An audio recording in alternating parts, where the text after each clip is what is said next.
time for the students who are preparing for their board exam. Here comes a little relief for you. Vyoma Linguistic Lab is presenting an online crash course for class 10 students on Sanskrit grammar. This course is specifically designed for the students who will be writing their board exam in February 2024 for the subject Second Language Sanskrit.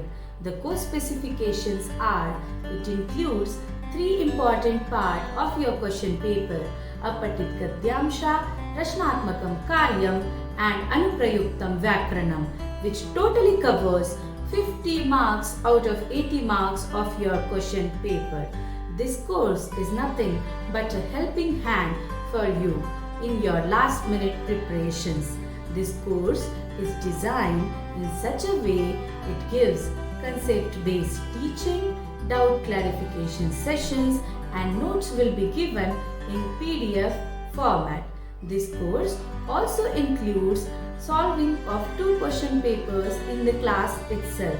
Definitely this will boost your confidence to crack the upcoming board exam.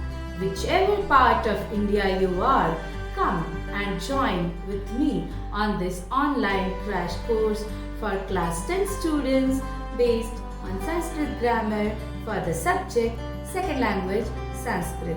So what are you waiting for?